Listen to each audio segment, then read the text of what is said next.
Welcome back, listeners, to another episode of Set Schedule's Meet the Agent. I'm your host, Alan Perez, and in this series, I'll be interviewing expert partners of ours who share their background strategies for success. Thank you for listening in, and email us directly to media@setschedule.com if you have any feedback. We hope that you enjoy the episode. And today I am joined by Brittney Jackson, who is an expert agent working with Coldwell Banker Realty. Brittney services the St. Michael, Albertville, and majority of the Northwest metro areas in Minneapolis. Thank you so much for joining us, Brittney. How are you doing today? Good. Thank you for having me. How are you? I'm doing well. I definitely appreciate you asking. And so I really want to thank you for joining us here today, because one of the things that we really love to discuss is breaking out of the mold, right? Doing what you can do to benefit and go above and beyond for your clients. And this is something that you do very well. Could you give us a little bit of background into, when you got started in real estate?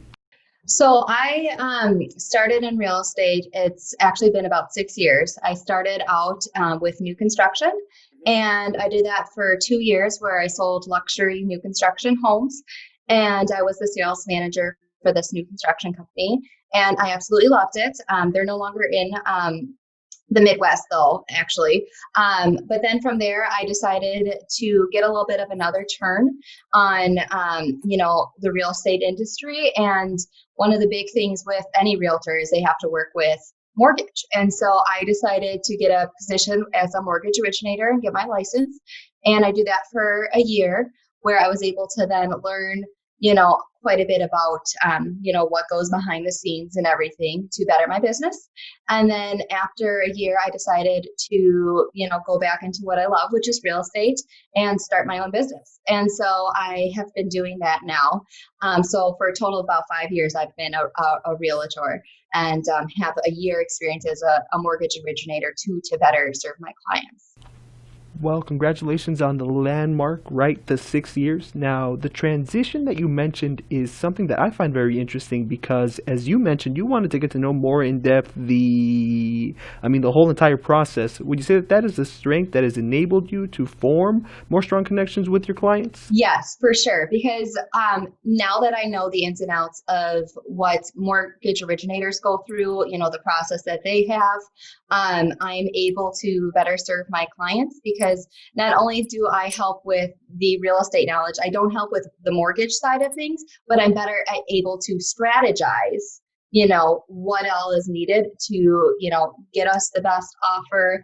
How should we communicate to, put ourselves in the front of the lines when we're working on those, as well as how do we position, when we're going to list a property too, what is going to make people feel that they could, better afford this property and work well with a mortgage originator. So I want to provide as much information as possible on both sides of a transaction, and work in the best way with any mortgage originator. And I thought the best way to do so because they're part of your team, so when you're working with any client, you've got your client that you're helping, and they hired you to do your job.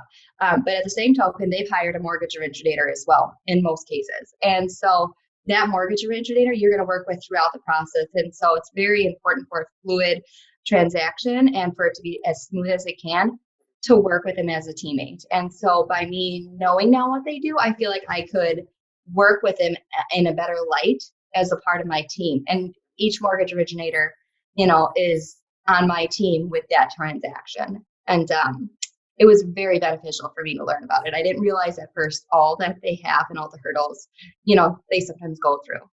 And that's exactly what you came to mind for this podcast, having that spur, that want to, develop the knowledge and broaden your base to an extent. Now, with that being said, Brittney, could you share with us what what you present the Brittney Jackson brand as, right? How do you know that you've done right by a client? What is it that you leave them saying? My slogan is new doors, new beginnings. And that's what I want to leave every client with, is a new beginning. They've chosen a new home for whatever reason it might be. It might be to grow their family. It might be from a divorce. It might be downsizing. Maybe it's that they want a cabin to have, for vacationing and whatnot. So there's many, many different reasons people choose to hire me as their realtor. And I want to give them that expectation of they're going to get their dreams to come true when they work with me. It might not be today or tomorrow, but we're going to get there. And I set realistic expectations with them, and I learn about their wants and needs. And if I do that up front, I feel like every customer, should leave with a smile on their face, knowing, we may have jumped through some hurdles, and I may have told you to take some deep breaths at times, and I'm doing the same thing. But at the end of the day, we closed that sale and we got what we needed. And that's my biggest goal is they leave with a smile on their face, and they feel like they got what they needed, and they get to start that new beginning. I mean, the way that you mention it is perfect, because I feel like for some agents, they don't realize the amount of power or the amount of responsibility they have for their clients. As you mentioned, it's your job to more or less make their dreams come true. To that effect, what are some strategies or some regular things that you do to make sure you don't miss the mark with any client? I am very, very type A, and I'll say that lightly. Like I'm very, very organized. I, have my planners, my checklists, each file has its own process that I put together to go through with many calls and text messages, emails, whatever it might be, to make sure I don't miss that mark, right? So I set up the same search that they have. I have it for me on the MLS when they're looking to buy, so I get just as many alerts as they do. For some, that might be too much coming in, but then I'm able to see what's on the market right away, just as they are, and I'm not completely blindsided. And it's networking, and it's over communication when it comes to your clients. I feel like over communication is better than under communication, right? If I'm calling and saying, hey, by the way, this just got on, and it might not be to a T what they want, but it fits most of their criteria, great. Maybe they want to go see it. But if I just say it doesn't fit everything, and we let that go, we might have just missed their home. Sometimes you don't know unless you communicate and you check something out, and with that being said, the same thing goes on the listening side. Over communication is key, and sometimes it might seem like it's a lot to take in, but I put it in a way where we do it in baby steps, and so it should really feel just like I'm holding their hand through the process, and we don't miss those steps along the way, and I think the most important thing throughout it all is when I set up and I sit down and we sign, papers with any of my clients, I tell them I am available. You text me, you call me.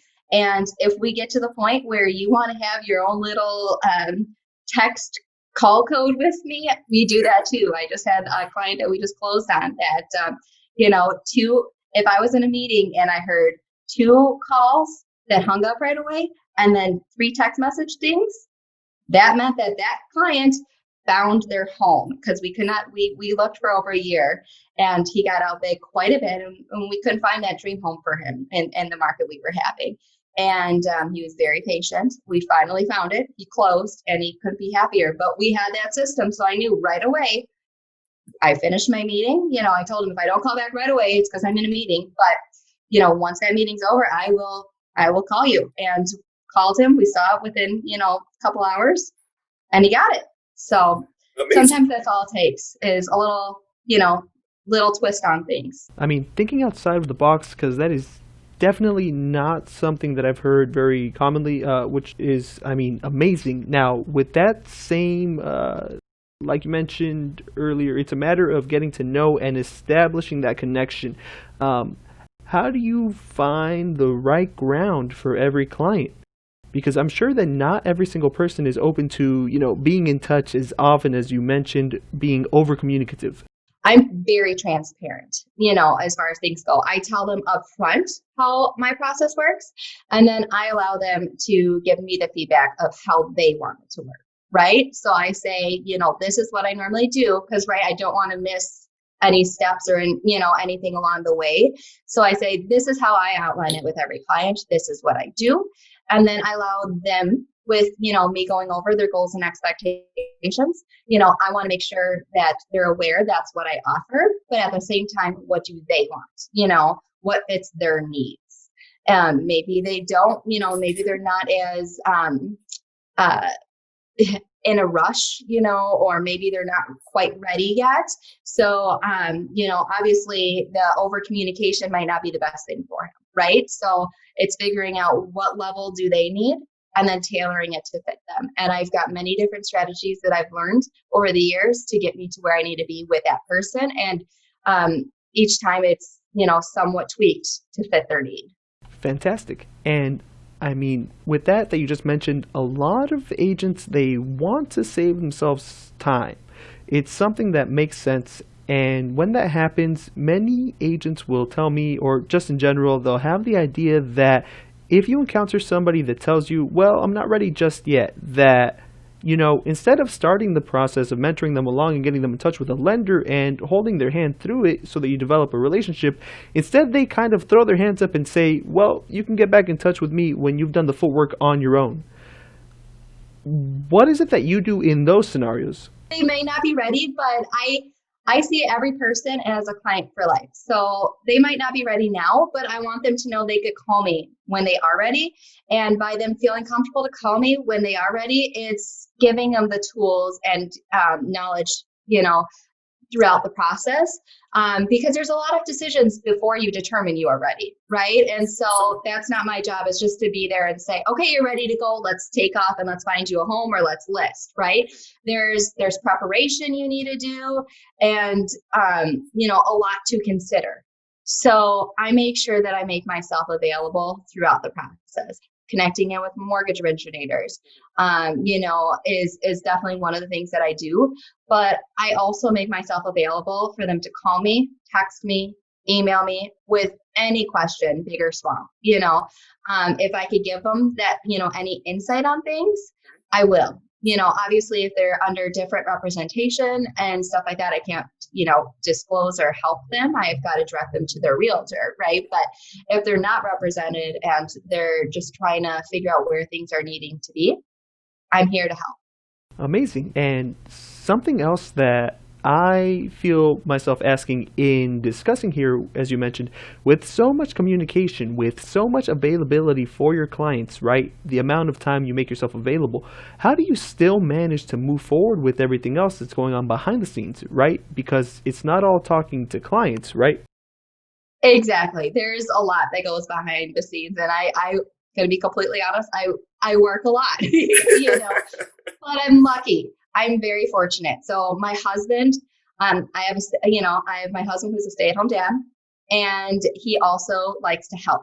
So he can't do, showings or anything, or contracts or anything of that nature, or negotiating, but he could help me with my marketing. And so he's been a very big supporter of my business from the get-go. And I wouldn't be able to do what I do without him. So that's definitely a big thing. And I mean, it's kind of attaches to what you mentioned before about working with mortgage originators. It's really about establishing a team, establishing people that can work with you and kind of pick up the slack where things might dip down a little bit. Something else that we like to discuss very much in these conversations is use of tools. Use of systems that allow you to engage with your prospects. One thing that you mentioned to me that I found a little bit uncharacteristic, or rather unexpected, was that you mentioned that you don't use a central CRM for everything. Is that right? Right. I use it just to store, people's information. But I don't use it for strong marketing at all. They'll get, the normal generated emails from me, but I don't feel like that does enough. I don't think that's personal. And so I go a little bit different of a strategy where, I want to take a personal route to, when I'm marketing myself and getting to know the people that I could be working with, I think it's best to get to know them and be in front of them, whether it's, over the phone, via a phone call, text message, or, video calls, or just getting out in the field and, walking around, the neighborhood or whatnot and, speaking to people. I think that's the best way, is more personal, where you get to be in touch with them and get to know what their wants and their needs are versus the automation. Yeah, and I think that this is something that so many agents don't take with them, because so many people say, well, if there's a tool and my broker tells me that I need to set up my CRM, then I need to do that. I think it's more important to, especially for an agent like yourself who are doing amazing, to figure out which tools or which parts you do need help with and which parts you can manage on your own. With how I follow up with people, I have my own tracking system to do that. So it's all by hand. And so I keep it with me and, hold it dear, because it's got everything that I need. And it's a unique tracking system that I do based off of, each person's conversation, and so based off of that, I'll determine my next follow-ups. What other steps do I need to take? And, I have my own key system that I use and kind of categorize it as I need to. Yeah, great. And something that I wanted to ask you also is, you had mentioned that there is an importance to developing client relationships for life. How do you make sure that past the first transaction that you are there, that the door is open, and that the prospect, well, not the prospect, the client at this point, remembers Brittney's my person. That's the person I need to talk to whenever I have a question. I follow up with people, keep in touch with them. Social media is one source that I use. I also, again, phone calls, emails, text messages, personal notes in the mail, any of those things I think go a long way. And it's not about just closing the sale and on closing day, shaking hands or giving hugs and being on our way, right? It's about following up with them and doing it in a manner that, isn't obviously overbearing, but at the same time shows that you still care. And so throughout the year after closing, and years after, I'm still connecting with them and making sure they're comfortable and all of their needs are still being met. That's a question that I find myself asking, because we want to stay in contact, right? It's important to keep that relationship open. But what is the foundation of your outreach after, when it's been a year, 2 years, 3 years later? What is it that you reach out to say? How do you get that conversation started? They get to become your friends, right? In a way, you get to know about them, their family, what's going on in their lives. And so sometimes it might be more of a casual call, and I did a lot when COVID first started, for instance, just touching base with people, making sure they're safe and wishing them well, and then as time goes on, there's other things you talk about too, touching base on their family. Sometimes it's health related, why they moved, there's a lot that you learn throughout a transaction.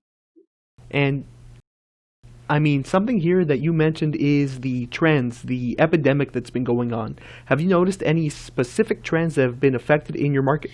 As far as things go in my market, things are still going strong. It was definitely delayed. I think, at least I experienced a little bit of a delay once COVID first started.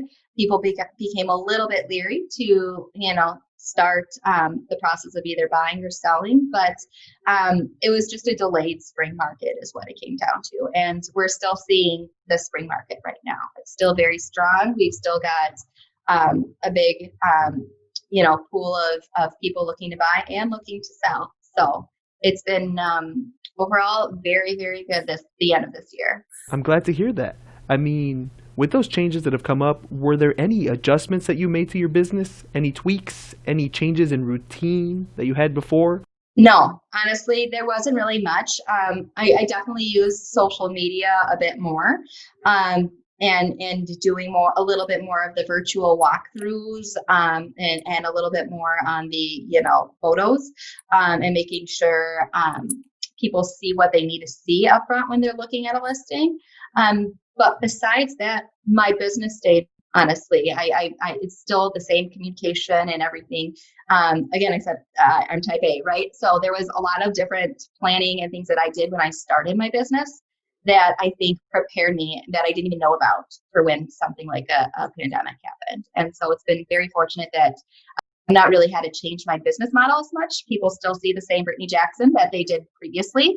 It's just now that sometimes we have to wear a mask and sanitize, and stay a little bit more of a distance when we see each other. So, Well, I'm glad that it really hasn't changed up too much of your business. Do you have any words of advice for any agents that might have had trouble in adjusting?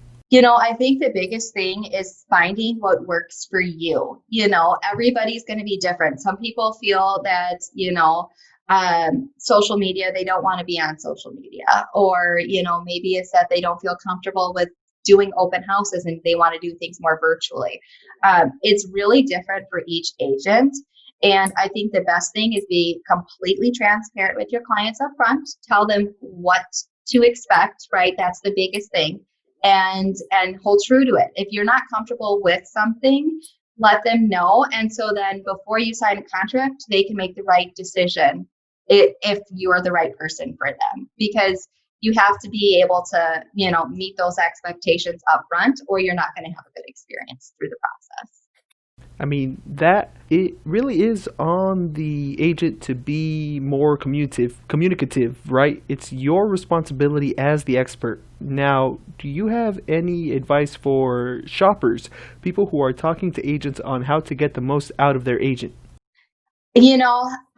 Every agent's going to be different, right? So based off of what they agree, they just need to be upfront with what to expect. Like I said before, I think it just like any other service. When you go to for instance, buy a TV, right? You know what that TV is going to offer, right? Maybe it's a smart TV. You could get these types of applications with it, or what have you, right? Or if you've got a lawn service, you know that they're going to mow your lawn, but maybe they're not going to, do any other landscaping. So the biggest thing is just like any of those questions that you ask when you're working with a salesman for a TV, or you're working, for lawn care or whatever it might be in your home, or elsewhere. You need to ask those questions with any realtor. They have their package as far as what services they're going to offer. And normally, if they're going to offer more, there might be an additional fee.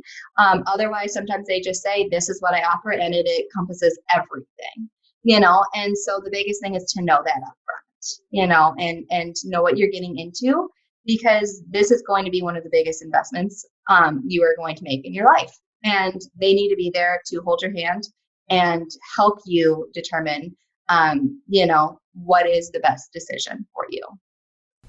Amazing.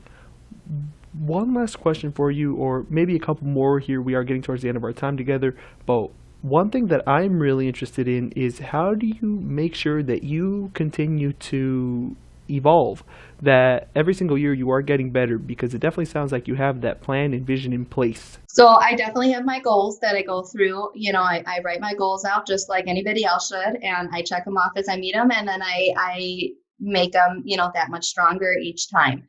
On the same token, I always ask for feedback from my clients, or people that maybe I interviewed with that they didn't want to work with me. I ask for feedback. And I think it's important to know that you accept that feedback and you grow from it. That's the biggest thing. And then on the other token, on more of a personal level, I also critique myself and then reflect with, my husband, for instance, and figure out what strategies maybe, I can improve on, and just have more of a self-reflection, conversation with him, or, other family members, to continue to see outside of the box. And I think that's important. This is my business, and I want my clients and potential clients to know that I take self-growth seriously. And I think it's important every few days, few weeks, few months, to take a look at yourself and just figure out, what strategies can I do to continue to better serve my clients, because the world is going to continue to change, and I need to continue to adapt and change and grow with it. Exactly. I mean, that's the bottom line that it comes down to for most, if not all, realtors, as far as I'm aware. Having that devotion to growth, that responsibility to continue to develop. thank you so much, Brittney, for sharing everything that you've been able to offer here. We are coming up to the end of our time together here, as I mentioned. Do you have any last quick notes that you might want to share? Any last tidbits or advice? Just really when you're looking to buy a home or looking to sell, make sure, I know it's a big decision that you're going to do either way. But I think it's important to know whether you're buying, selling, or you're the realtor. Make sure you're having fun. That's a big thing, is every transaction is going to have its ups and downs, but just make sure that you enjoy the process, because people don't always get the opportunities that you get to do that. And I think it's important to know that within it all, it's an exciting process and you're going to cherish it later. So yes, have fun and just find what is best for you to, open those new doors and have those new beginnings. Fantastic. Well, Brittney, thank you so much for your time together. It's been amazing getting to know you. For our listeners at home, we hope you enjoyed the episode. We'd love to hear any feedback that you might have. You can send a quick email to media@setschedule.com with any notes that you'd like to offer. You can also connect with us on Twitter, Instagram, Facebook, and LinkedIn. Subscribe for more content like this by going to youtube.com/setschedule. This is Alan Perez, and we'll see you next time. Until then, happy selling. Thank you.